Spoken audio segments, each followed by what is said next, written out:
Hello बेटा, कल हमने की थी 1948 और 1956 की इंडस्ट्री पॉलिसी, ठीक है, इंडिया की।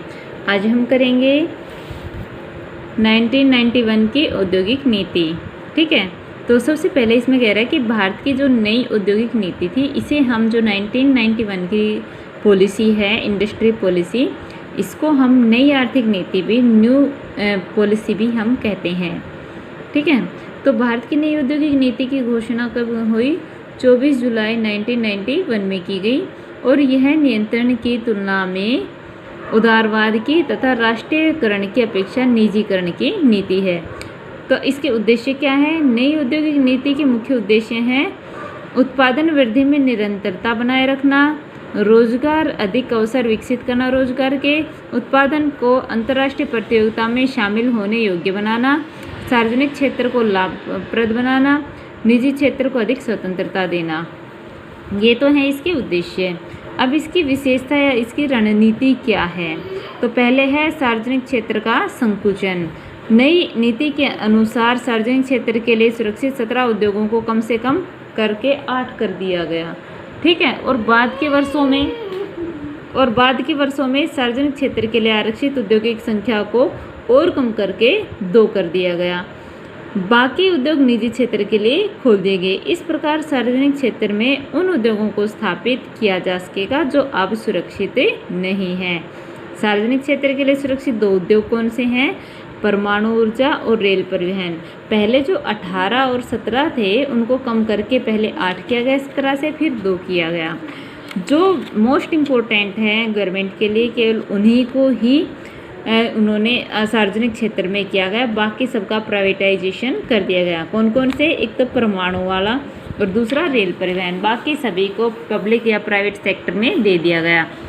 आगे है सार्वजनिक क्षेत्र का निजीकरण। तो जो भी इसके जो उद्योग थे, जो 17 उद्योग थे, उनमें से सिर्फ 2 को रख के बाकी सबका क्या कर दिया गया? प्राइवेटाइजेशन या पब्लिक को दे दिए गए, ठीक है। तो सार्वजनिक क्षेत्र के घाटे वाले कारखानों को या तो बंद कर दिया जाएगा या निजी क्षेत्र को सौंप दिया जाएगा अगर किसी में लॉस हो रहा है तो। बाकी उद्यमों के 20% तक के शेयर सरकारी वित्तीय संस्थाओं को बेचे गए। आगे है औद्योगिक लाइसेंस।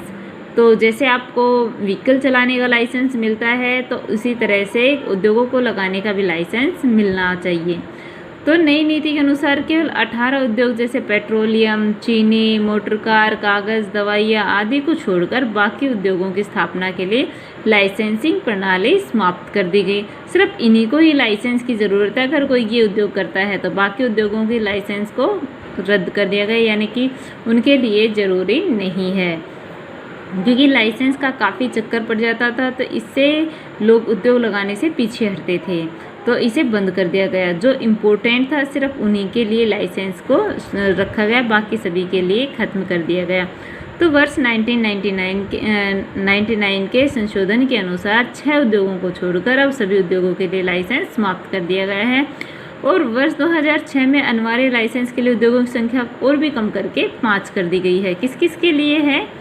सिगरेट, शराब और रक्षा उपकरण, खतरनाक रसायन, औद्योगिक विस्फोटक, केवल इन्हीं को ही लाइसेंस की ज़रूरत है, बाकी औरों की लाइसेंस हटा दिए गए कि उनको कोई ज़रूरत नहीं है। अगला है पंजीकरण की समाप्ति, रजिस्ट्रेशन की समाप्ति। पहले रजिस्ट्रेशन करने पड़ते थे तो चक्कर लगाने पड़ते थे, तो लोग इससे बात से हिचकते थे। तो इस नीति के अनुसार सभी पंजीकरण योजना समाप्त कर दी जाएगी और अब उद्यमियों को नई परियोजनाएं तथा अपना विस्तार करने के लिए एक सूचना ज्ञापन ही देना होगा। विदेशी पूंजी। नई नीति के अनुसार विदेशी पूंजी निवेश की सीमा 40% से बढ़ाकर 51% कर दी गई। कर्मचारियों को सुविधाएं छंटनी किए गए। कर्मचारियों और श्रमिकों को पुनर्वास के लिए, इट मीन्स फिर से उनको काम दिलाने के लिए सामाजिक सुरक्षा योजना बनाई जाएगी और श्रमिकों को सामाजिक सुरक्षा प्रदान करने के लिए राष्ट्रीय नवीकरण निधि बनाई जाएगी। आगे है एकाधिकारी कानून से छूट। तो एकाधिकारी कानून के अंतर्गत आने वाली कंपनियों को भारी छूट दी गई। एकाधिकारी कानून लागू होने के लिए निर्धारित पूंजी निवेश सीमा भी समाप्त कर दी गई। इसके फलस्वरूप बड़ी कंपनियों और उद्योगों औद्योगिक घरानों का उद्योगों के विस्तार एवं नए उद्योग खोलने, कंपनियां खोलने, खरीदने एवं विलय करने में कोई भी पाबंदी नहीं होगी। भाई जैसे आप चाहें, अगर किसी के साथ आप कनेक्ट होना चाहते हो, उसके साथ मिलना चाहते हो, या आप किसी भी कंपनी को खरीदना चाहते हो, तो इस तरह की कोई भी आप पे कोई रोक नहीं है। तो ये तो है हमारी नई औद्योगिक नीति। ठीक है, इसकी विशेषता, इसके उद्देश्य, इसकी डेफिनेशन तो बेटा आपको ये करनी है। ठीक है, बाकी हम कल करेंगे। Thank you.